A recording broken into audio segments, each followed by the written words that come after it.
Bonjour MC Kalinga TV. Nous voici encore ce matin. Nous remercions la présence de la sœur Laetitia qui n'est pas encore en ligne, mais nous le saluons. Bonjour sœur Laetitia. Nous saluons Bonjour. aussi, nous saluons aussi le frère Assel qui est au milieu de nous. Frère Assel, bonjour. Bonjour, frère Aaron. Et aussi, nous saluons le chief, le pasteur Frédéric Moukoutoua. Bonjour. Bonjour, mon bien-aimé, bonjour.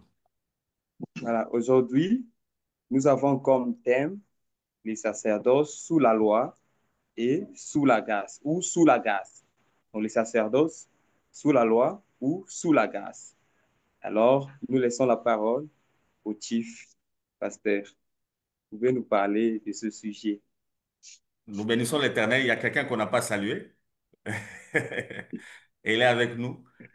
On ne l'a pas vu. Ah, Et elle est déjà arrivée. Comment ça se passe?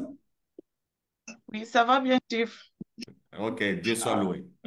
Merci. Amen. Aujourd'hui, les dames nous ont laissé comme speakerine. On est allé avec les hommes. Vous devez nous comprendre. Souvent, les hommes, nous, on est focus sur la parole.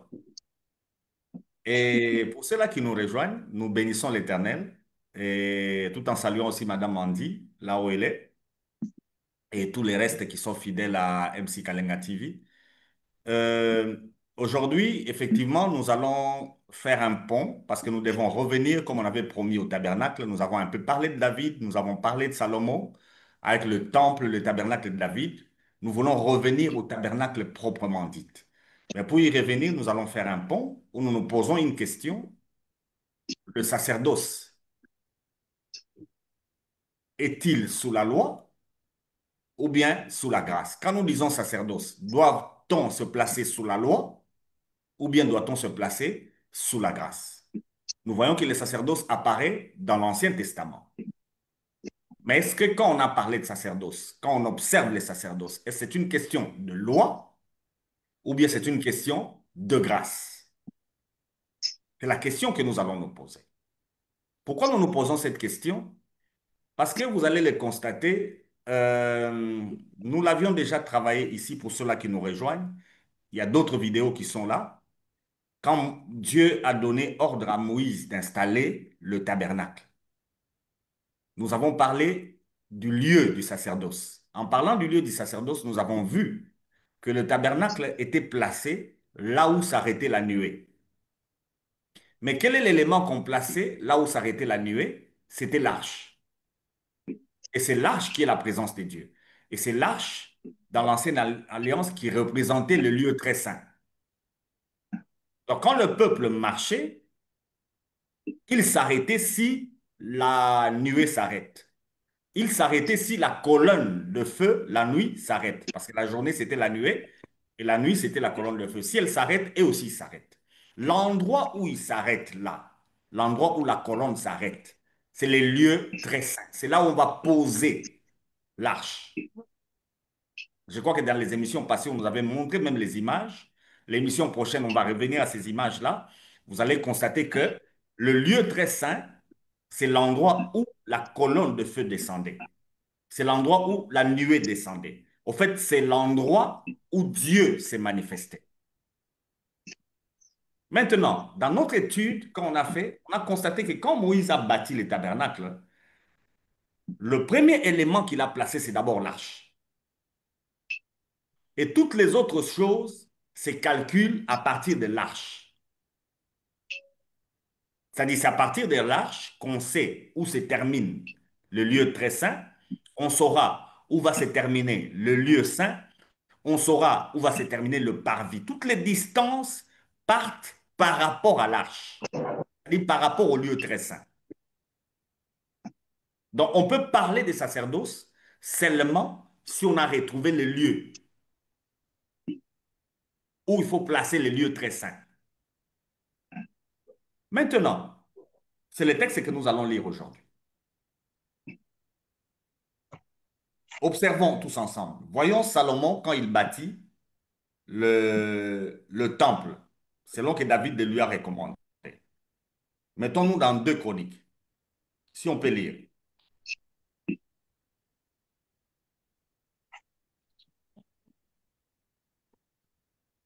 Mettons-nous dans 2 Chroniques. Il y a des questions que les gens m'ont posées.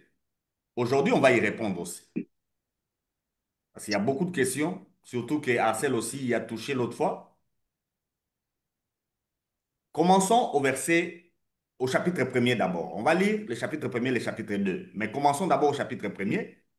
Lisez au verset 1er jusqu'à ce que je vous arrête. Des Chroniques, chapitre 1. Salomon, fils de David, s'affermit dans son règne. L'Éternel, son Dieu, fit avec lui et l'éleva à un haut degré. Salomon donna des ordres à tout Israël, aux chefs des milliers et des centaines, aux juges, aux princes de tout Israël, aux chefs des maisons paternelles. Et Salomon se rendit avec toute l'assemblée au lieu qui était à Gabaon. Là se trouvait la tente d'assignation des dieux, faite dans le désert par Moïse, serviteur de l'Éternel. On s'arrête d'abord Mais là. l'arche des dieux, On s'arrête d'abord là. Vous vous rappelez la fois dernière qu'on a dit que David a eu peur d'aller à Gabaon, n'est-ce pas? oui, oui, David avait eu peur d'aller à Gabaon parce que c'est là que s'est trouvée l'arche. Pourquoi David avait eu peur? Parce que selon la loi, il est condamnable, n'est-ce pas?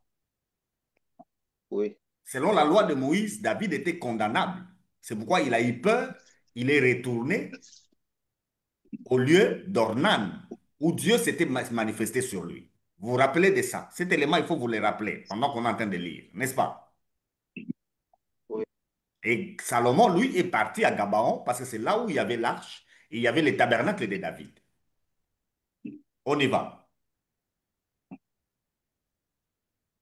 Euh, Verset 4. mais l'arche, mais l'arche de Dieu avait été transportée par David de Kirjat Jérim à la place qu'il lui avait préparée, car il avait dressé pour elle une tente à Jérusalem.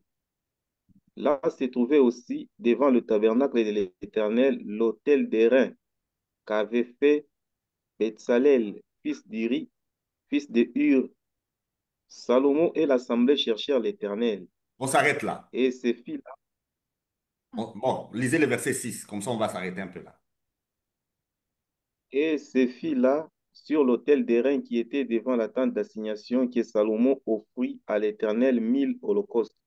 Salomon est allé là où David avait dressé son tabernacle. Le tabernacle de David, on avait vu que c'est un tabernacle qui n'a qu'un seul lieu, le lieu très saint. Tout était mis en un seul endroit. C'est ça le tabernacle de David. Mais quelque chose qu'on ne nous signifiait pas là à Gabaon, sur le haut lieu de Gabaon où David avait mis son tabernacle, en dehors de ce tabernacle, il y avait l'autel d'airain. On va l'étudier quand on sera proprement dit dans le tabernacle, l'autel d'airain. En fait, c'est les lieux où on offrait des holocaustes et on offrait des sacrifices. Et quand ils sont arrivés là, Salomon a offert avec le peuple combien? 1000 1000 holocaustes. holocaustes. C'est-à-dire ils ont offert 1000 holocaustes. Pourquoi Salomon offre 1000 holocaustes? C'est quoi l'holocauste? L'holocauste, c'est le sacrifice pour les péchés. David avait peur d'y aller, pourquoi? Parce qu'il craignait l'Éternel. Et Salomon, quand il y va, qu'est-ce qu'il fait? Sans Il offre offrir. 1000 holocaustes. Ce ne sont pas des actions de grâce. Il fait des holocaustes, c'est-à-dire l'holocauste, c'est le sacrifice qu'on ne mangeait pas. On l'offrait totalement. Et quand c'est l'holocauste pour les péchés, on l'offre totalement. Et Salomon en offre combien? 1000. Alors observons la suite. Qu'est-ce qui se passe? Verset 7.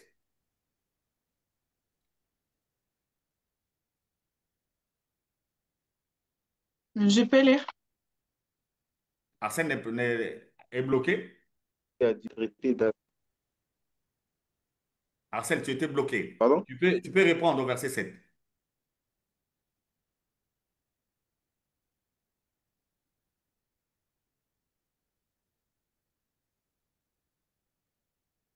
Nous sommes là. C'est lui qui est bloqué, hein. Apparemment, Apparemment, il est bloqué. Tu as traité David. Toi, tu peux lire ça. Tu peux lire. Arsène a des difficultés avec la connexion, peut-être. Verset 7. dès que- OK. Pendant la nuit, Dieu apparut à Salomon et lui dit, demande ce que tu veux que je te donne. Évolue. Continue jusqu'à ce que je vais t'arrêter. OK. Salomon répondit à Dieu, tu as traité David, mon père, avec une grande bienveillance et tu m'as fait régner à sa place. Maintenant, Éternel Dieu, que ta promesse à David, mon père, s'accomplisse, puisque tu m'as fait régner sur un peuple nombreux comme la poussière de la terre. Accorde-moi donc de la sagesse et de l'intelligence, afin que je sache me conduire à la tête de ce peuple. Car qui pourrait juger ton peuple, ce peuple si grand? Dieu dit à Salomon, puisque c'est là puisque c'est là ce qui est dans ton cœur, puisque tu ne demandes ni des richesses, ni des biens, ni de la gloire, ni la mort de tes ennemis, ni même une longue vie, et que tu demandes pour toi de la sagesse et de l'intelligence, afin, afin de juger mon peuple sur lequel je t'ai fait régner. La sagesse et l'intelligence te seront accordées. Je te donnerai en outre des richesses, des biens et de la gloire, comme n'a, comme n'en a jamais eu aucun roi avant toi, et comme n'en aura aucun après toi. Salomon revint à Jérusalem après avoir quitté les hauts lieux qui étaient à Gabaon et la tente d'assignation, et il régna sur Israël. On s'arrête là. On vient de lire les textes. Salomon a offert 1000 holocaustes à Gabaon. Dieu est apparu à Salomon en songe et il lui a parlé. Est-ce que Dieu a parlé à Salomon sur la question du sacerdoce? Non, Nous venons de lire, nous tous. Est-ce que Dieu a parlé à Salomon sur la question du sacerdoce? non, Dieu a-t-il demandé à Salomon de lui bâtir une maison? non, non. Je vous le disais que David nous avait menti. Arcel avait discuté. Aaron aussi est en train de rire. Je vous avais dit que David nous avait menti en disant que le Seigneur Dieu a choisi Salomon et il a dit que Salomon doit bâtir la maison. Dieu est là, lui-même, parlant avec Salomon pour la première fois. Qu'est-ce que Dieu lui dit? Il lui dit de lui demander tout ce que Salomon voudra. Salomon a demandé de la sagesse et Dieu a parlé sur ce qu'il va lui donner et sur ce que Salomon fera. Est-ce qu'il y a la question du sacerdoce? Non, Il n'y a pas la question du sacerdoce. Vous savez que les légalistes vous diront que Dieu est apparu à Salomon parce qu'il a offert 1000 holocaustes. Vous savez que les gens qui sont liés à la loi vont dire que l'apparition de Dieu, la parole de Dieu à Salomon est une conséquence des 1000 holocaustes qu'il a offerts. Oui, oui. Mais on va évoluer et vous allez constater que ça n'a rien à voir. C'est le début du règne de Salomon et Dieu ne peut que parler à Salomon, n'est-ce pas? Le problème, ce n'est pas Oui. se retrouver à Gabaon. Vous avez vu que Dieu s'est manifesté devant David où? à Morija, sur l'aire d'Ornan. Mais Salomon, pour rechercher l'arche, il est parti où? À Gabaon, où à se trouvait Gabao. l'arche. Pourquoi? Parce que David lui avait déjà donné des ordres. Quels sont les ordres que David lui a donnés? Qu'il bâtisse une maison, n'est-ce pas? Oui, Et pour bâtir la maison, Salomon ne pouvait que se rendre à Gabaon, où se trouvait l'arche. C'est très important que nous puissions retenir ces choses avec nous. Très, très important. Parce que si nous n'avons pas retenu cela, tout le reste va être fauché. Alors, je sais qu'aujourd'hui, vous avez des difficultés avec les réseaux. On saute, on part dans le chapitre 2. On passe au chapitre 2. Qui peut nous lire? 2 Chroniques, chapitre 2. On commence au verset 1er. 2 Chroniques 2, verset 1er. Salomon ordonna que l'on bâtisse une maison au nom de l'Éternel et une maison royale pour lui. Salomon compta 70 000 hommes pour porter les fardeaux, 80 000 pour tailler les pierres dans la montagne et 3600 pour les surveiller. Salomon envoya dire à Huram, roi de Tyr, fais pour moi comme tu as fait pour David, mon père, à qui tu as envoyé des cèdres, afin qu'il se bâtisse une maison d'habitation. Voici, j'élève une maison au nom de l'Éternel, mon Dieu, pour la lui consacrer, pour brûler devant lui les parfums odoriférants, pour présenter continuellement les peines de proposition et pour offrir les holocaustes du matin et du soir, des sabbats, des nouvelles lunes et des fêtes de l'Éternel, notre Dieu, suivant une loi perpétuelle pour Israël. On s'arrête un peu La là. maison que... On s'arrête un peu là. Salomon vient de fixer qu'il va bâtir une maison pour l'Éternel. On va écouter ce qu'il dira après. Mais il vient de citer des éléments. Ceux qui connaissent bien la loi doivent comprendre tous les éléments qu'il vient de dire. Il vient de citer des choses qu'on doit faire. Au fait, en citant ces choses-là, il se réfère à ce que Moïse avait donné comme loi. Vous avez compris? Oui, En retournant à Gabaon, Salomon est resté dehors. Il n'a pas fait comme David pour entrer directement dedans. Il est resté dehors où il a offert à Dieu 1000 holocaustes. Et maintenant, là, Salomon prend l'option de construire la maison. Il vient de citer ce qui se fera dans cette maison. Ces choses-là, ce sont les éléments que Moïse avait recommandés au peuple par rapport à la loi, par rapport au tabernacle. On peut continuer. euh, 5. la maison que je vais bâtir doit être grande, car notre Dieu est plus grand que tous les dieux, mais qui, mais qui a le pouvoir de lui, mais qui a le pouvoir de lui bâtir une maison, puisque les cieux et les cieux des cieux ne peuvent les contenir. Et qui suis-je pour lui bâtir une maison, si ce n'est pour faire brûler les parfums devant lui? On s'arrête là. Vous voyez Salomon? Qu'est-ce qu'il vient de dire?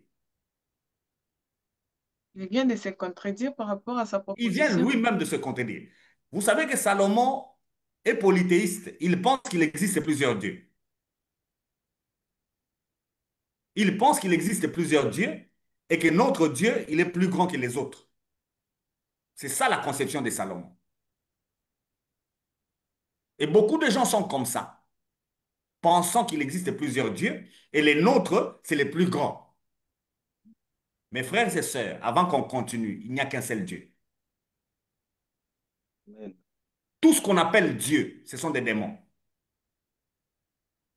Il n'y a qu'un seul Dieu, un seul, créateur du ciel et de la terre, un seul, qui existe par lui-même et qui demeure par lui-même, un seul. Il n'y a pas deux. Cette conception de Salomon est dangereuse. Et cette conception est dans la tête de plusieurs personnes. aujourd'hui. On pense que même Satan est l'adversaire égal à Christ. Donc on pense que Salomon et Jésus sont juste opposés, mais ils ont les mêmes niveaux. Satan, c'est une créature, au même titre que nous. Il est une créature, et une créature inférieure parce que c'est un ange. Nous, nous sommes des hommes, nous sommes supérieurs parce que nous sommes la seule créature qui a été créée pour être à l'image de Dieu. Les anges sont inférieurs. La conception de Salomon est dangereuse. Mais vous constatez que le monsieur vient de se contredire. Il vient de se contredire. Le Dieu que lui connaît comme Dieu au-dessus de tout, il est tellement immense qu'aucune maison ne peut le contenir, n'est-ce pas? Alors Oui. pourquoi construire encore la maison? Quel est le motif et quel est l'objectif? Lisons la suite maintenant. Euh, Il parle à Hiram, verset 7. Envoie-moi donc un homme habile. C'est le verset 7. Oui, allez-y. Envoie-moi donc un homme habile pour les ouvrages en or, en argent, en airain et en fer, en étoffe teinte, en pourpre, en cramoisi et en bleu, et connaissant la sculpture, afin qu'il travaille avec les hommes habiles qui sont auprès de moi en Juda et à Jérusalem, et que David, mon père, a choisi. Envoie-moi aussi du Liban des bois de cèdre, des cypres et des santal, car je sais que tes serviteurs s'entendent à couper les bois du Liban. Voici mes serviteurs seront avec les tiens. Que l'on me prépare du bois en abondance, car la maison que je vais bâtir sera grande et magnifique. Je donnerai à tes serviteurs qui abattront les bois, 20 000 corps de froment foulé, 20 000 corps d'orge, 20 000 battes de vin et 20 000 battes d'huile. On s'arrête là. Hiram, On s'arrête là. Cette maison qui est bâtie en Israël, là, en réalité, qui est en train de la bâtir? Sous le plan pratique, sous le plan qui est en train d'exercer le travail là-bas. D'où viennent ces gens-là? C'est un peuple étranger. oui, oui, C'est un peuple étranger, des Tyriens. étranger. Rappelez-vous pour le tabernacle. Quand Moïse reçoit l'ordre de bâtir le tabernacle, Dieu a parlé. Dieu lui-même a choisi qui va bâtir. Salomon même va les citer ici. Mais ici, où est-ce que Salomon trouve les gens qui vont bâtir?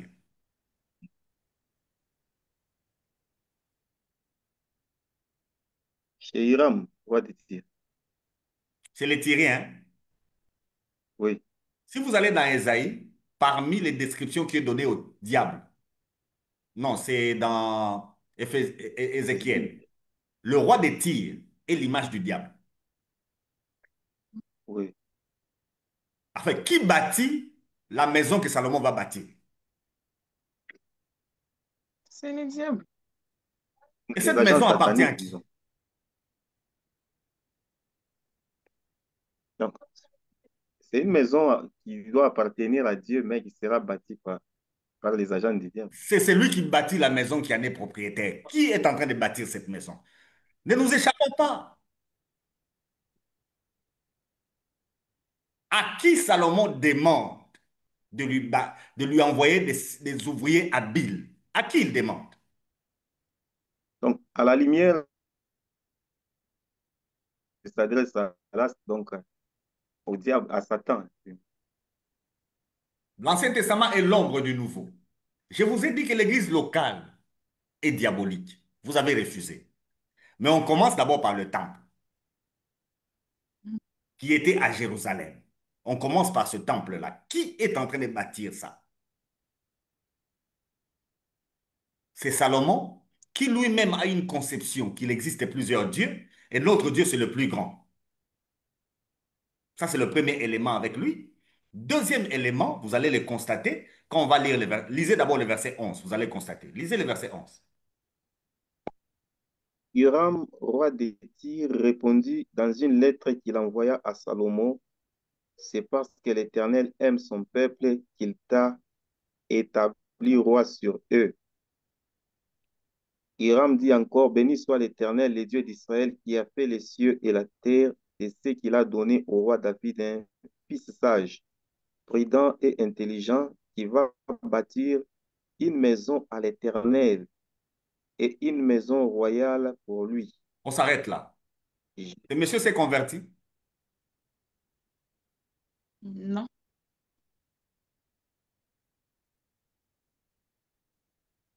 C'est ma grande question. Hiram vient de se convertir. Mais en voyant se dire, c'est comme qui dire, il commence à vénérer les dieux d'Israël. Il s'est converti.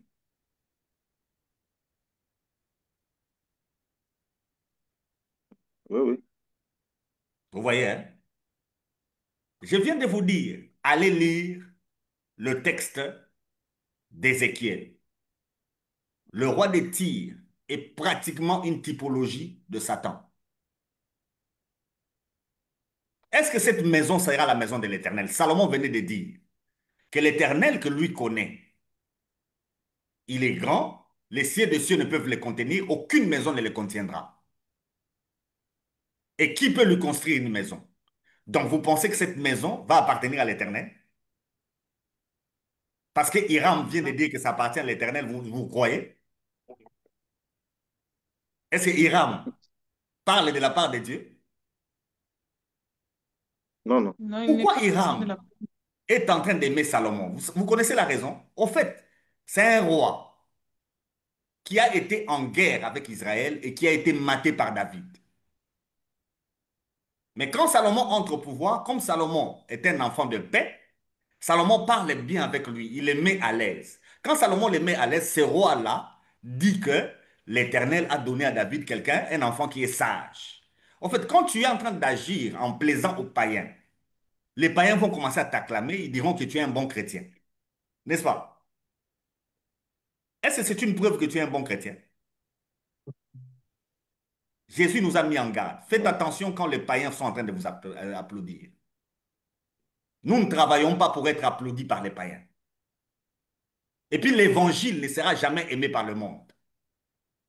Si c'est l'évangile, le monde ne vous applaudira pas.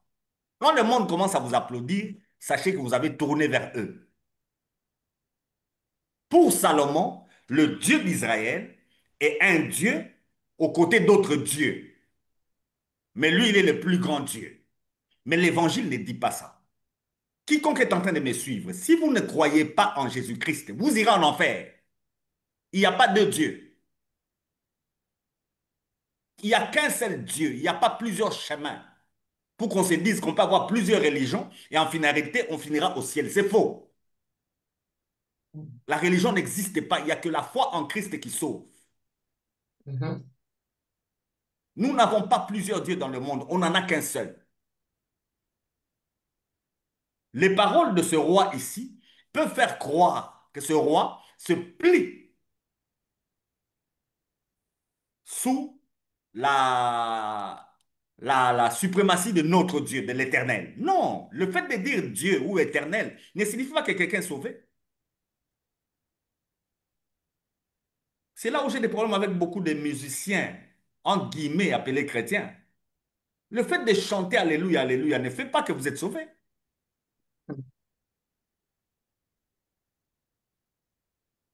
Déclarer un bon poème devant l'Éternel ne fait pas que vous êtes sauvé. C'est parce que Salomon a agi avec sagesse devant un roi païen. Le roi païen, là, est en train de penser que c'est l'Éternel. Il veut aussi dire de bonnes paroles pour le Dieu de Salomon. OK? Oui. On arrive, on saute au verset, c'est un long verset, je le saute aussi. Prenons le verset 15. Maintenant que mon Seigneur envoie à ses serviteurs les froment, l'orge, l'huile et le vin dont il a parlé, et nous couperons des bois du Liban autant que tu en auras besoin. Nous te les expédierons par mer en radeau jusqu'à Jappo et tu les feras monter à Jérusalem. Salomon compta tous les étrangers qui étaient dans le pays d'Israël et dont le dénombrement avait été fait par David, son père. On en trouva 150, 153 600 et il en a pris 70 000 pour porter les fardeaux, 80 000 pour tailler les pierres dans la montagne et 3 600 pour surveiller et faire travailler le peuple. On s'arrête là. Même Salomon maintenant. Il fait les dénombrements qui a causé de l'autre côté une sanction, n'est-ce pas? Oui, Oui. Lui, il les fait. Est-ce qu'il y a une sanction? non. Dieu ne dit rien. Parce que c'est Salomon. Dieu ne dit rien parce que c'est Salomon. Mais il donne le travail pour faire le temple à qui? Aux Aux étrangers. étrangers qui vivaient en Israël. Donc, bâtir les temples matériels venant des étrangers, travailleurs aussi, Des étrangers. des étrangers encore. Ces temples-là appartiennent à qui? Aux étrangers. Au Dieu des étrangers. La beauté de ces temples-là, parce que Salomon dit que ce sera un temple magnifique et toutes ces histoires-là. Toute, toute cette beauté-là, c'est pour élever qui?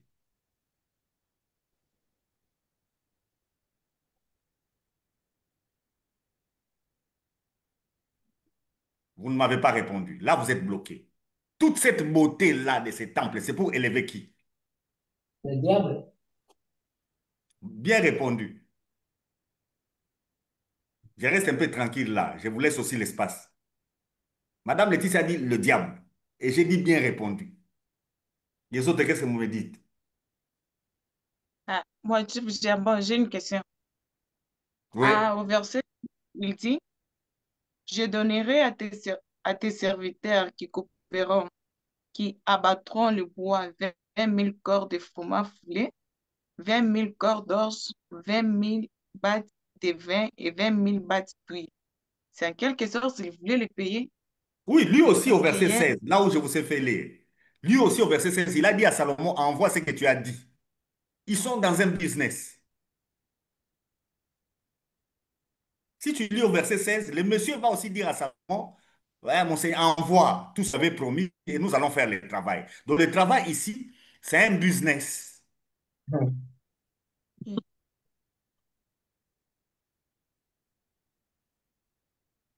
Nous sommes pratiquement dans un business. Et tous les bâtiments que vous construisez pour les églises, là, c'est le business. Hein.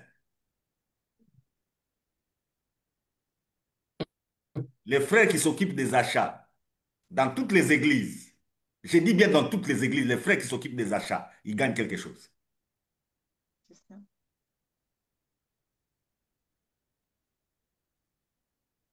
Et le plus souvent, les gens à qui on donne la responsabilité de faire tous ces achats-là, ah, ils n'aiment pas que les gens s'approchent. Hein. Oui. C'est un principe clair. Là où tu vas acheter les madriers, là où tu vas acheter les carreaux, là où tu vas acheter, quand tu en achètes beaucoup, ces gens-là vont faire La des réductions réduction. et toutes ces choses-là. Mhm. Tu es un client permanent. Au fait, quand l'Église n'est pas constituée de chrétiens, il est constitué de païens. Ils passeront leur temps à construire les bâtiments. Tout Donc, tournera pasteur, autour du bâtiment que vous allez construire. Et rien ne se fera pour construire la maison de Dieu. Rien.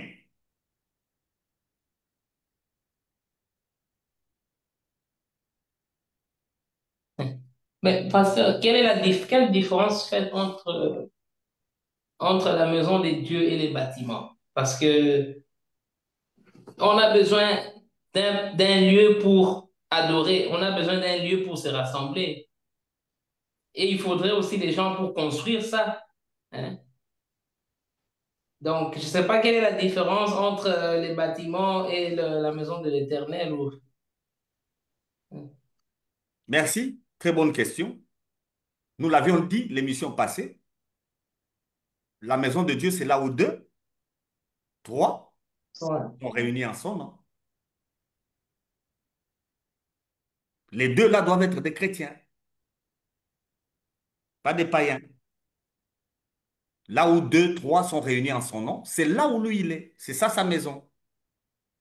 Maintenant, ces gens-là, s'ils trouvent que là où ils se réunissent, ils peuvent se couvrir, ils sont libres d'appeler les païens comme maçons, comme tout ça là pour construire pour eux. Mais ce que les païens là sont en train de construire, ça sert à quoi? À adorer Dieu. Non. Ça ne sert pas à adorer Dieu. Ça sert à nous couvrir des intempéries. Maintenant, si Dieu nous bénit matériellement, financièrement, le matériel et les finances, nous allons utiliser pour faire quoi? Pour bâtir un bâtiment ou bien pour s'occuper des frères?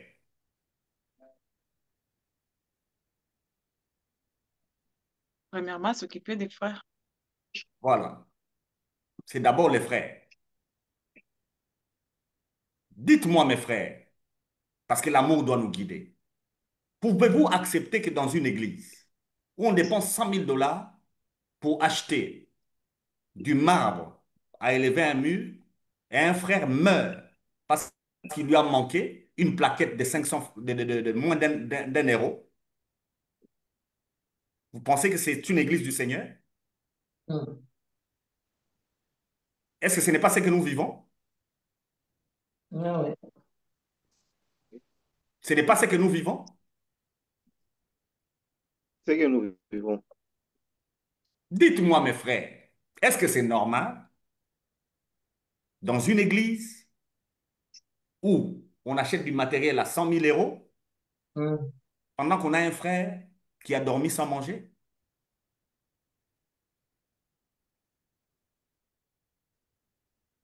Pensez-vous que c'est toujours la maison de Dieu?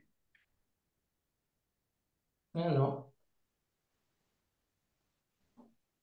En fait, le premier qui a construit un bâtiment pour Dieu, c'est Salomon. Il a utilisé des païens. Si vous aussi vous construisez, vous serez toujours avec des païens.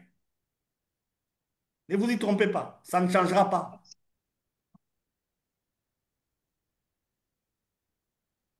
Donc, il faudrait plus construire alors, parce que je ne sais pas où est-ce qu'on va se rassembler. Donc, Le temple ici, on a dit, quand Salomon l'a construit, Zorobabel l'a construit, qu'est-ce que Dieu a dit? La gloire de cette seconde maison sera plus grande. Dieu n'est pas contre. Vous allez le constater que quand Salomon a fini de construire, la gloire est descendue. Nous l'avions lu, n'est-ce pas? hmm. Oui. Oui. Quand Salomon a placé l'arche, il y a la gloire qui est descendue. C'est pourquoi nous nous posons la question. Est-ce que les sacerdoces, c'est une question de grâce ou bien c'est une question de loi? Parce que si c'est selon la loi, une maison que les étrangers ont touchée, Dieu va descendre sa gloire. Non. Non. Est-ce que Dieu peut descendre sa gloire dans une question que les étrangers ont touchée? Non, parce qu'il n'aime pas partager sa gloire. La loi interdisait déjà. Hmm. La loi interdisait aux étrangers de s'approcher.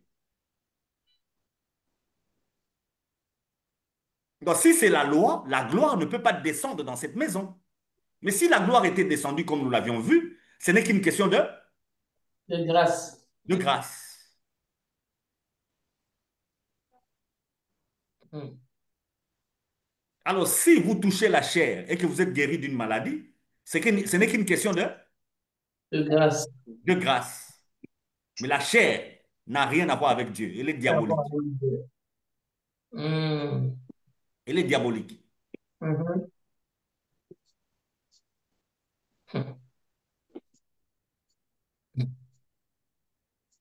Quand on dit sacerdoce, il faut regarder que la grâce.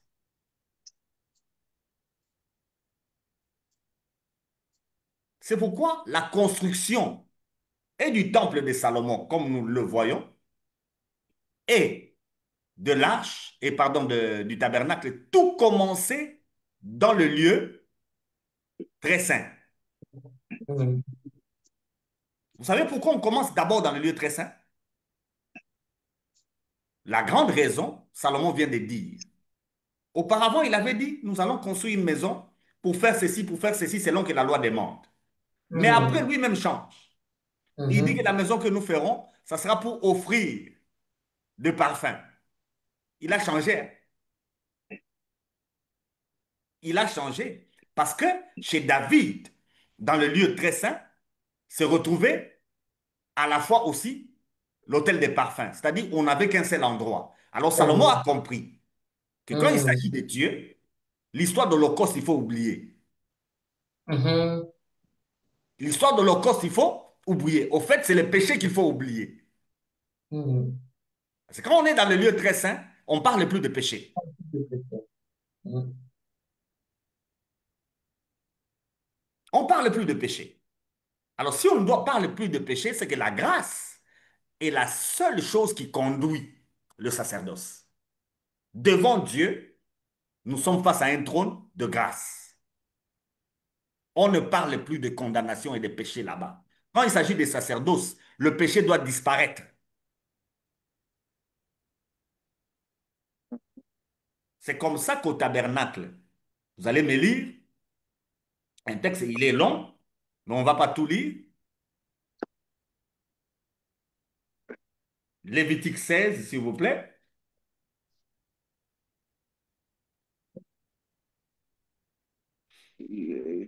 Lévitique 16. Oui. Commencez au verset premier et puis nous allons sauter.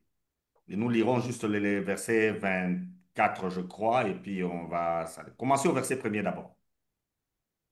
L'Éternel parla à Moïse après la mort des deux fils d'Aaron qui mourirent en se présentant devant l'Éternel. L'Éternel dit à Moïse, parle à ton frère Aaron afin qu'il n'entre pas en tout temps dans le sanctuaire, au-dedans du voile, devant le propitiatoire qui est sur l'arche des pères qu'ils n'aimèrent, car j'apparaîtrai dans la nuée sur les propitiatoires. Voici de quelle manière Aaron entrera dans le sanctuaire. Il prendra un jeune taureau pour le sacrifier d'expiation et un bélier pour l'holocauste. On s'arrête là. Pour entrer dans le lieu très saint, Dieu dit à Aaron qu'il ne peut pas entrer en tout temps, n'est-ce pas? Oui. Oui, Et Dieu dit, avant d'y entrer, il prendra un sacrifice d'expiation. Et il prendra un bélier pour l'holocauste.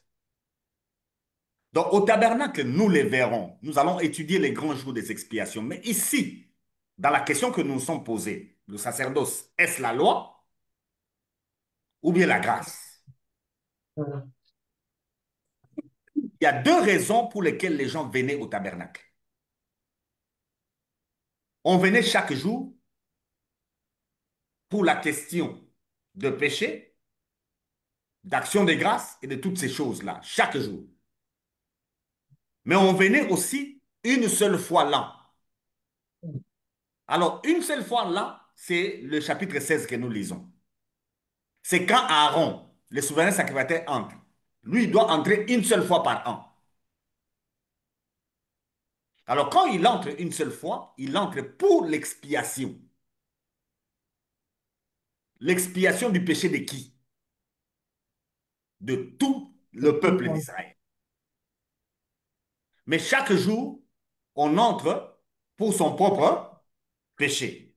Si quelqu'un pêche, chaque jour, il devait prendre un animal et amener pour recevoir le pardon. Et le matin pour le travail, le sacrificateur faisait aussi un holocauste du matin et un holocauste du soir, comme Salomon l'avait dit. Avant le travail, il offre déjà pour annuler les péchés et puis chacun passera. Mais il y a un jour, c'est le jour que nous sommes en train de lire ici, qui est appelé le jour des grandes expiations. En Israël, on appelle ça le Yom Kippour. C'est-à-dire, Dieu accorde un péché à toute la nation. Mais ce n'est pas la nation qui travaille. C'est une seule personne qui travaille, c'est le sacrificateur, souverain. Lui seul va entrer avec un sacrifice appelé sacrifice d'expiation. Et ce jour ici, le travail ne commence pas au parvis. Tous les autres jours, on commence au parvis. Mais le jour des grandes expiations, le travail ne doit pas commencer au parvis. Il doit d'abord entrer dans le lieu très saint. S'il est accepté là-bas, alors il va sortir pour faire les autres choses.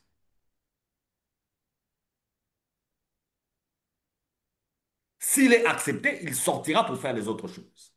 Et dans les textes ici, Dieu met en place toutes les règles pour que quand il va entrer, qu'il ne meure jamais. Dans le texte ici, Dieu dit comment on entre pour ne jamais mourir. Et jamais un sacrificateur n'est mort. Jamais. Il n'y a que les deux ici qui étaient morts, on avait expliqué la fois dernière, en répondant à la question qu'on avait posée, qu'eux ont allumé un feu à côté.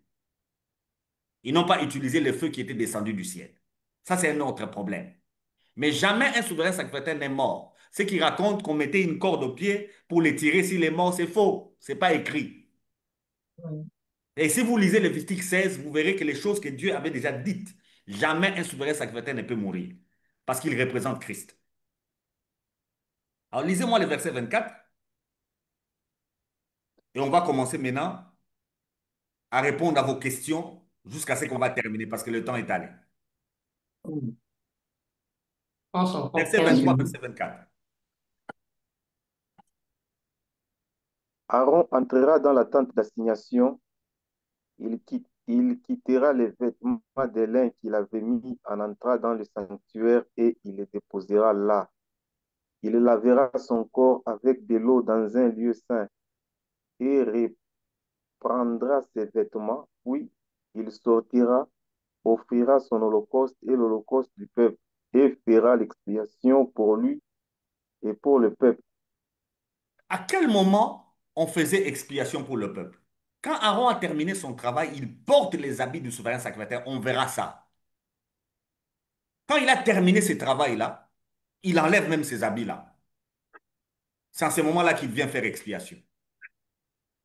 Quand Dieu a déjà tout pardonné, c'est déjà fini, tout est déjà réglé, il enlève, il va même se laver, il met d'autres habits, il vient faire. Maintenant, ce qu'il fait là, ça sert à quoi? Ça ne sert plus à rien. Parce que c'est déjà réglé.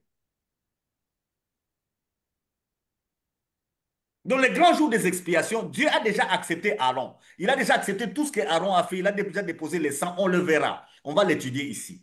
Maintenant, quand il sort, il se lave. Il enlève même les habits avec lesquels il était entré dans les sanctuaires.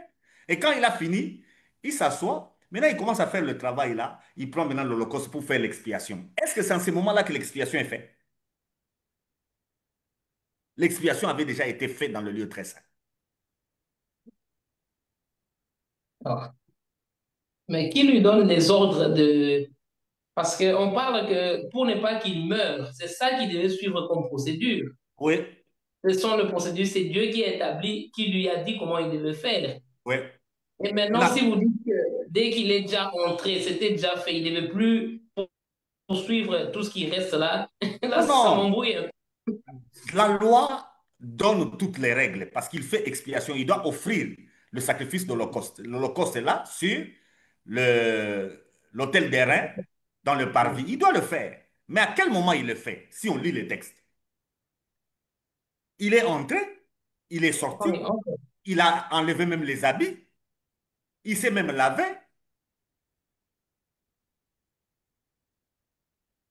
Maintenant, peut-être si parce nous que réfléchissons, c'était ce qu'il sale. fait là, ça sert à quoi? L'expiation, c'est fait quand il met le sacrifice sur l'Holocauste, sur l'autel, ou bien quand il était entré qu'il est sorti. lorsqu'il met le sacrifice sur l'autel. Ah bon? C'est en ce moment-là que Maintenant, quand il était dans le lieu très saint, qu'est-ce qu'il a fait? En fait, qu'est-ce qu'il présente dans les lieux très saints? C'est notre thème de l'année passée. Qu'est-ce qu'il présentait dans le lieu très saint? Tous les holocaustes, non? Non, dans le lieu très saint, on n'amène pas d'holocauste, on est devant l'arche. Non. Qu'est-ce qu'il mettait là-bas? Ah. Hmm. On va l'étudier, mais l'année passée, on avait déjà étudié ça. Il mettait du sang. Ah ouais. Et nous avions lu ici Hébreu 9. Le pardon s'obtient quand? Oh, le sang est versé. Quand il y a effusion de sang. Est-ce que le pardon s'obtient quand on met l'holocauste sur le feu? Sans effusion du sang, il n'y a pas de pardon, hein, du Donc, péché. est-ce qu'il y avait déjà, il n'y avait pas déjà pardon? Quand Aaron est en train de mettre l'animal, il n'y a pas déjà pardon? Oui, parce que l'animal a déjà été tué, donc il y avait déjà le sang. Le sang a déjà été versé. Maintenant, on se pose la question, les Hmm. sacerdoces, c'est une question de loi ou de grâce? Hmm. C'est une grâce seulement. Parce que selon C'est la une question loi, de grâce. il doit continuer le travail et prendre Hmm. l'animal et offrir. Selon la loi, il doit faire ça. Hmm. Mais le sacerdoce, c'est par rapport au pardon. Le sacerdoce n'est pas par rapport à toutes les activités qu'on fait. Le sacerdoce, c'est par rapport au rétablissement de la relation entre l'homme et son Dieu. À quel moment la relation est rétablie? C'est quand le souverain sacrificateur a versé le sang. Comme il est en train de Oui. sortir, Dieu a agréé. Maintenant, on revient à David et à Salomon. À quel moment Dieu a agréé David? À quel moment Dieu a pardonné à David?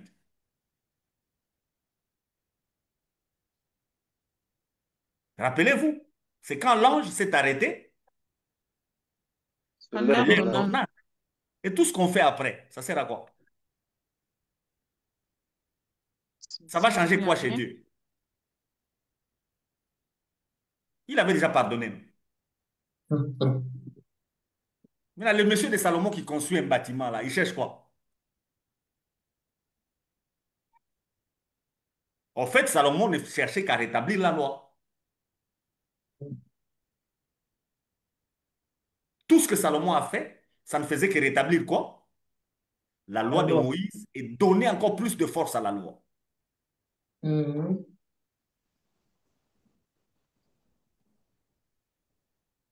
Pendant que sur l'ère d'Ornan, c'était réglé.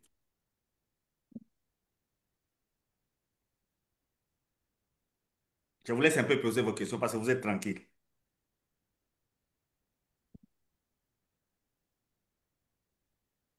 Euh, bon, j'ai une question, Tiff. Oui. C'est-à-dire que les temples de Salomon n'étaient pas bâtis euh, à l'ère d'Ornan, c'était bâti à Gabaon, si je comprends Non, bien. chapitre 3, lisez. C'est là où il va commencer à bâtir. Chapitre 3, 2 Chroniques. Des Chroniques, chapitre 3. Oui, Salomon commença à bâtir la maison de l'Éternel à Jérusalem sur la montagne des Morijah, qui avait été indiquée à David, son père, dans les lieux préparés par David sur l'aire d'Ornan, l'Égyptien. On s'arrête Oui, je d'abord. vois. Qui avait indiqué l'endroit? David. En fait, dans ce texte, il y a un mensonge.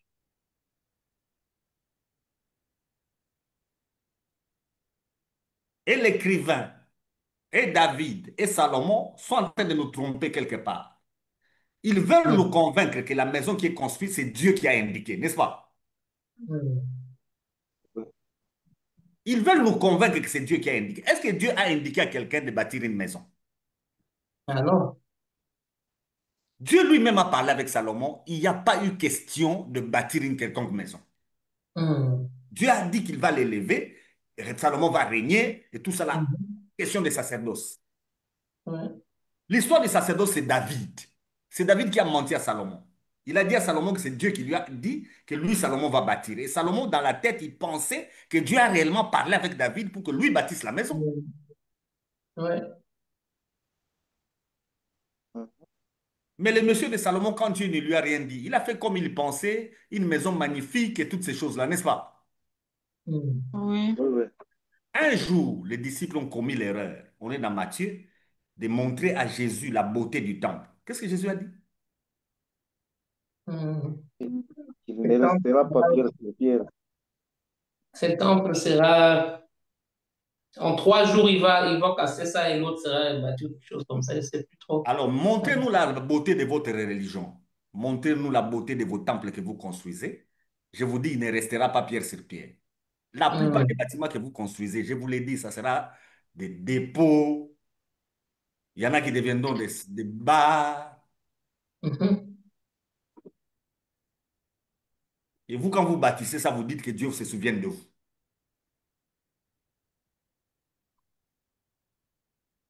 Donc, il n'est pas nécessaire Mais de contribuer à la construction Je n'ai de... pas dit ça. Ne me faites pas dire ce que je n'ai pas dit. Le Oui, souverain parce que... sacrificateur, quand il est sorti, il a déjà les Mm. pardons, il a même enlevé les habits. Est-ce qu'il s'est arrêté? Mm. Il a continué le travail. Mais le travail qu'il continue là, ça sert à quoi? Dieu n'est plus dedans, quoi. Ça sert à rien. Parce que le pardon est déjà accordé. Donc, construisons des bâtiments. Mais les bâtiments là ne servent à rien. Dieu ne se souviendra pas de vous parce que vous avez construit un bâtiment. Jamais. Mm.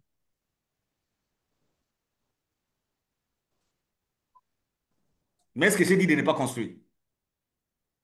Il faut construire. non, il faut Non. construire. Construisez.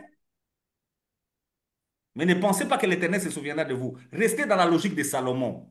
Quand on fait ces choses-là, c'est le business. Donc, Chief, il faut mettre beaucoup plus un accent sur les frères en Christ qui est sur euh, les bâtiments, disons. Je t'acclame même, parce que c'est la parole du Seigneur. Allez, faites de toutes les nations Les Les disciples. Disciple. disciples. des disciples. Occupe-toi des disciples que tu es en train de former.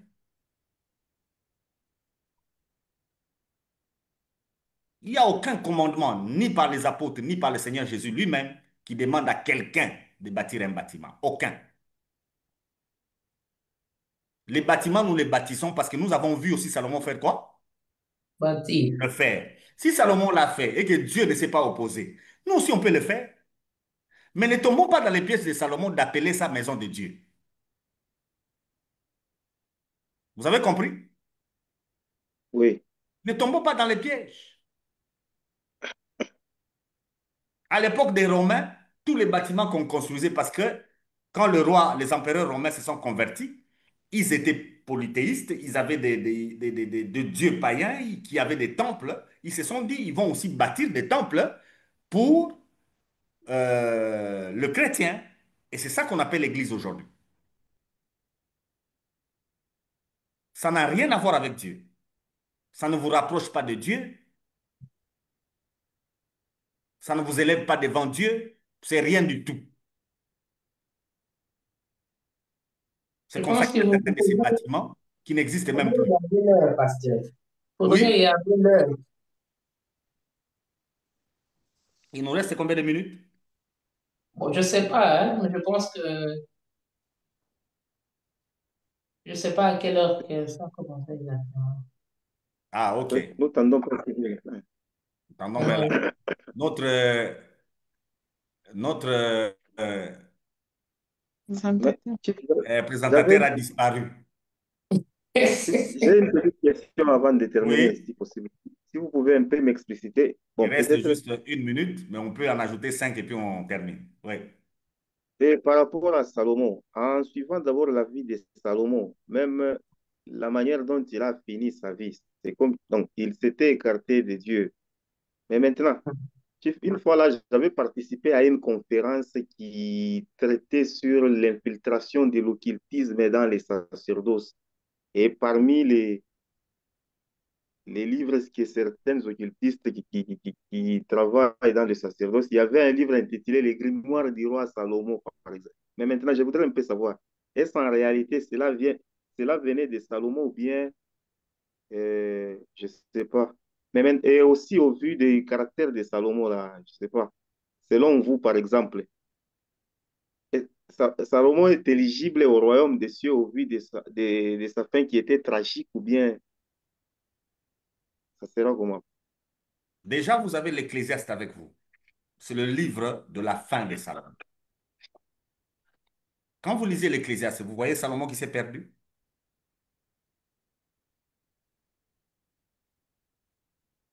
Est-ce que Non, non, non, non, vous voyez là-bas quelqu'un qui s'est perdu? non. Non, Salomon ne s'est pas perdu.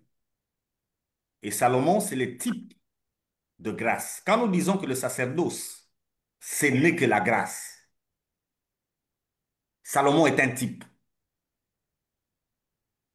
C'est l'un des meilleurs types de grâce. Il sait que ce qu'il bâtit n'appartient pas à Dieu. Il utilise des païens. Mais est-ce que la gloire descend ou elle ne descend pas? La gloire Il descend. était La gloire descend. Il fait des choses que Dieu ne lui a pas dites. Est-ce que la gloire descend ou elle ne descend pas? La gloire descend. Et alors? C'est quelque chose que Salomon a compris. C'est pourquoi il vous a écrit les proverbes. Lisez les proverbes, vous verrez. Le monsieur a compris qu'avec Dieu, il n'y a que la grâce. David a fait les Mais dénombrements. Lui, il l'a fait. Qu'est-ce qui se passe? Chez David, il y a sanction parce que Moïse avait interdit. Chez Salomon, il n'y a pas de sanction. il n'y a rien. Maintenant,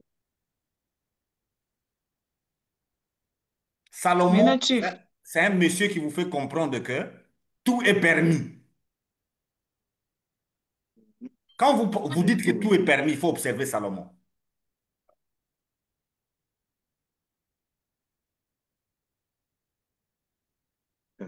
Mais est-ce à ce jour qu'un chrétien peut se comporter comme se comporter auparavant? Un vrai croyant. Au fait, quand vous dites tout est permis, observez d'abord Salomon.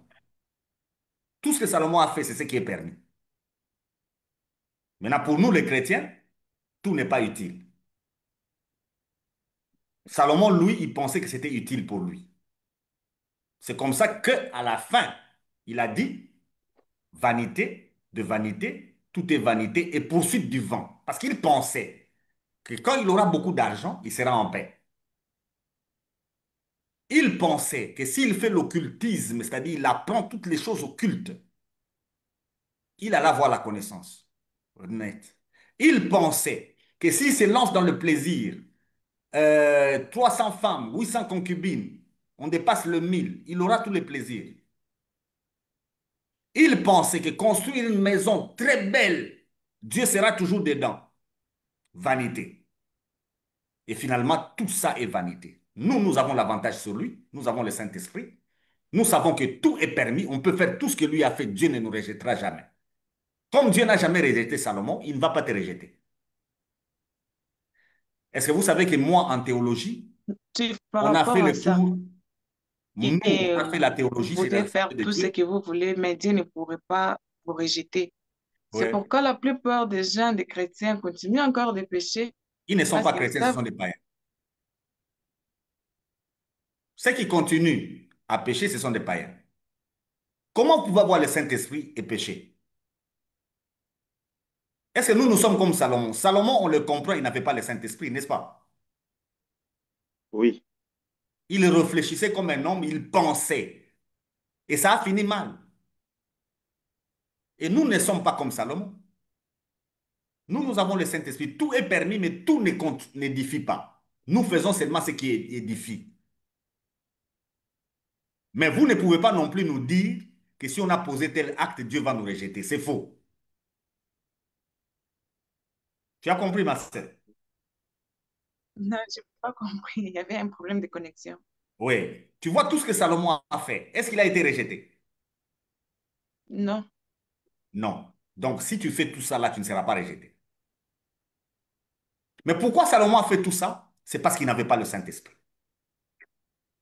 Être chrétien, c'est avoir le Saint-Esprit. C'est lui qui n'a pas l'Esprit de Dieu ne lui appartient pas. Maintenant, nous qui avons le Saint-Esprit, l'apôtre Paul dit, Tout est permis. On peut faire tout ce que Salomon a fait. Dieu ne va pas nous rejeter.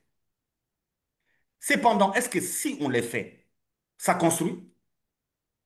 Ça édifie? Non. Non, non, Si on les fait, est-ce que c'est utile? non, Non. non. Alors, c'est pourquoi je vous disais que moi, j'ai étudié en théologie, nous, on a étudié aussi l'occultisme. Ce n'est que de la science. C'est pourquoi ces gens-là sont des charlatans. Donc, vous avez étudié cela juste à Oui, titre d'information. oui, j'ai étudié. J'ai fait, je salue même mon professeur, il est aux États-Unis, le prof Jibikilai, je le salue. Et les autres étudiants qui étaient avec nous, c'était des vieux, ils sont plus âgés que moi. Ils m'ont dit, petit, il faut fuir ces cours-là. Ça commence comme ça. Ils disent que l'initiation commence, ce n'est que des charlatans. Tous les occultistes qui m'entendent, vous pensez être grand, mais vous n'êtes pas grand. Ce n'est que de la science. Ça ne sert à rien. C'est poursuite du vent. Il y a mieux que ça. Vous voulez connaître l'avenir? Il y a mieux que ça. Le Saint-Esprit. Il sonde les profondeurs de cœur. Ce que nous connaissons, vous ne connaîtrez jamais. Ce que nous percevons, vous ne percevez jamais. Les occultistes, les fétichistes, ce ne sont que des charlatans. Ce qu'ils font, nous pouvons aussi les faire, parce que tout est permis. Mais pour nous, ce n'est pas utile. Ce n'est pas utile. J'allais vous faire rire. Une fois, il y a eu un match de V Club. Le féticheur a dit à l'équipe de V Club que le match là, c'est un mauvais match. V Club va perdre. C'était contre des Algériens. C'est une équipe congolaise. Ces matchs-là existent, vous pouvez le revoir sur le net. Le féticheur a dit aux responsables de l'équipe de V Club que ce match-là, c'est un mauvais match. Il ne se passera rien. C'est un match qui est à 0-0. Personne ne va gagner. En fait, c'est un charlatan. Le charlatan avec la science, il peut prédire l'avenir. Mais il ne maîtrise pas l'avenir. Il ne peut rien changer. Il ne peut rien changer. Alors, nous avons des footballeurs qui sont chrétiens. Je les salue tout en passant.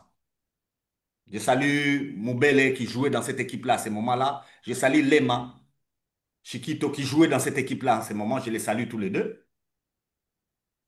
Et ce sont des chrétiens.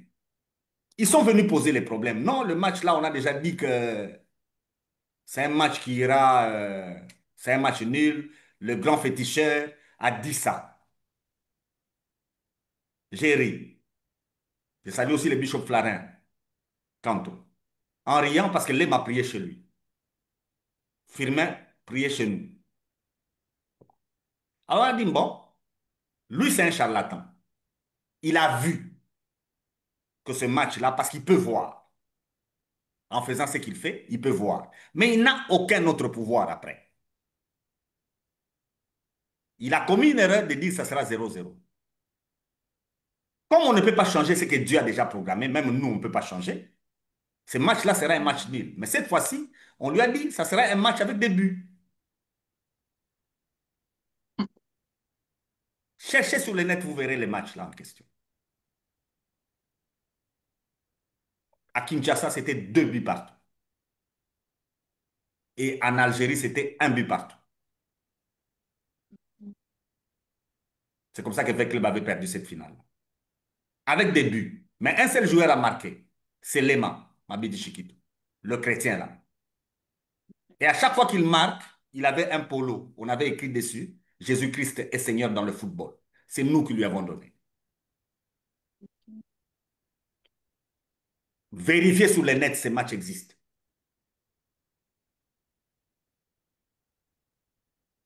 N'ayez pas peur de l'occultisme. Quittez l'occultisme. Ça ne vous amène nulle part. Il y a meilleur, le Saint-Esprit. Amen.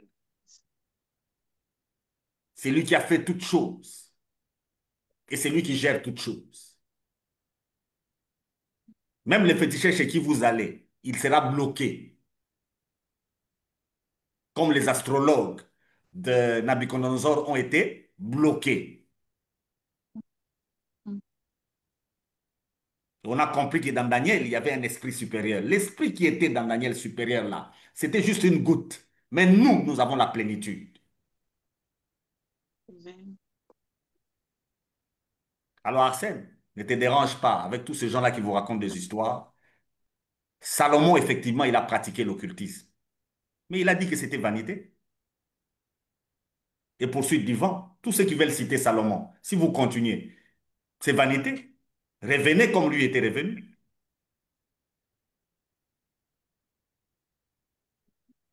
Il a fini par revenir et dire qu'il faut seulement craindre l'Éternel et c'est tout. Comme le présentateur est parti, ça doit être ça le mot de la fin. Oui, Et prochainement, nous revenons, proprement dit, avec le tabernacle. On va y aller graduellement. Nous allons commencer dans le lieu très saint. Nous viendrons au lieu saint et nous allons sortir au parvis. Et vous allez constater que ce qui s'est fait au parvis ne sert à rien.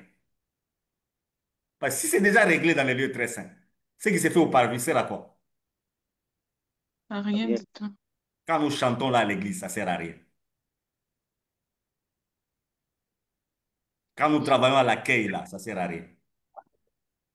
Quand nous battons les mains Ben, là, ça sert à rien. comment ça, tu? Vous allez les comprendre. Tout ça là ne sert à rien. Parce qu'il y a des gens qui pensent qu'avec ça, Dieu est content de lui. Ça sert à rien. Le souverain Mais maintenant, sacrificateur qu'est-ce a qui... déjà fait quoi? Il a déjà enlevé son habit. Il a fait quoi? Il s'est même lavé.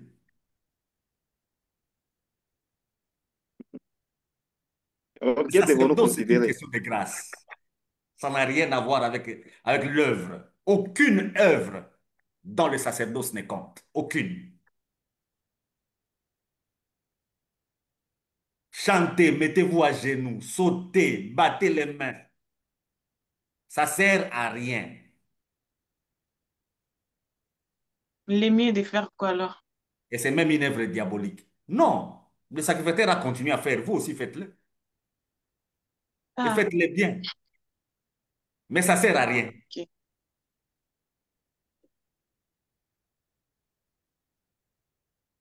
Ce Donc, tout qui a sert à déjà été Dieu, fait. c'est faire les Oui, disciples. ok. Ce qui va demeurer éternel, c'est les disciples que vous avez faits. Il sera avec vous au ciel. Battez les mains, prêchez, construisez, arrangez, mettez la peinture, habillez-vous très bien. Tout ça là, ça sert à rien.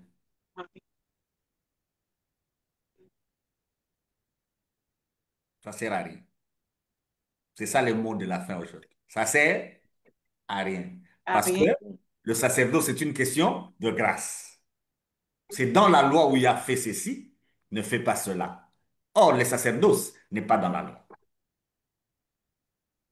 Donc, on ne peut pas mettre devant vous, ne fais pas, ne touche pas, ne va pas, ne mange pas. Ces choses-là, ce sont des rudiments humains.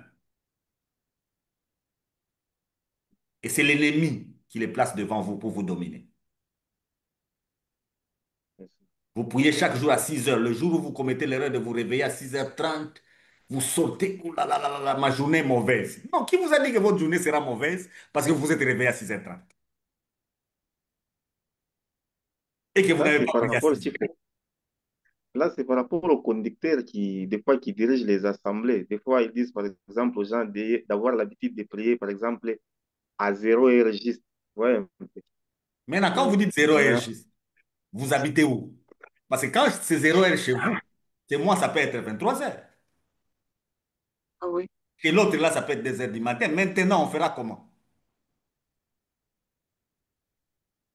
Vous parce pouvez qu'ils prendre disent un combien. avion avec une montre Oui. qui a un autre fuseau horaire. En descendant, vous trouvez un autre fuseau horaire. Mm. De chez vous, vous êtes parti à 17 heures. Là où vous arrivez toujours à 17 heures.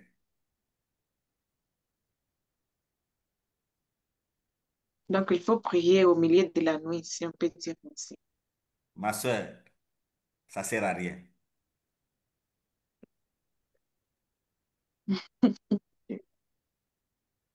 Priez sans cesse.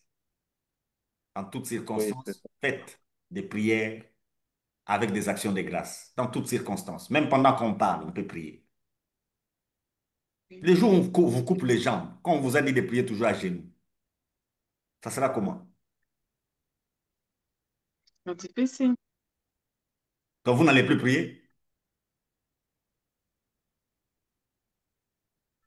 Vous allez parce qu'il changer faut de se mettre à position. genoux et que vous n'avez pas de genoux.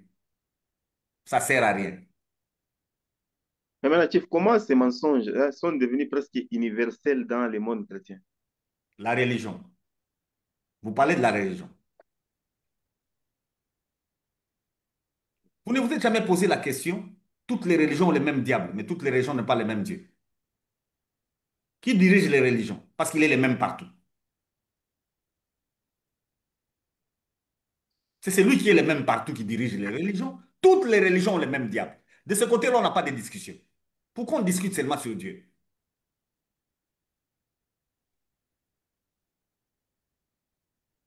Donc, le maître de toutes ces religions, c'est celui-là qui est partout. Ça ne sert à rien. Dans toutes les religions, fais ceci, fais cela, porte comme ça. Maintenant, les jours où le mouchoir de tête va tomber, il se brûle. Tu dis quoi?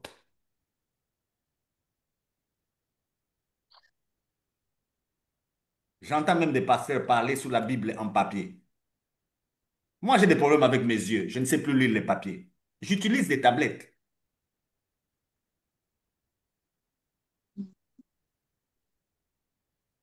Oh, si vous n'avez plus de Bible en papier, donc c'est les jeux du diable. Il veut faire disparaître les papiers. Quand Dieu a dit à Moïse d'écrire, c'était sur des parchemins, ça n'existe plus.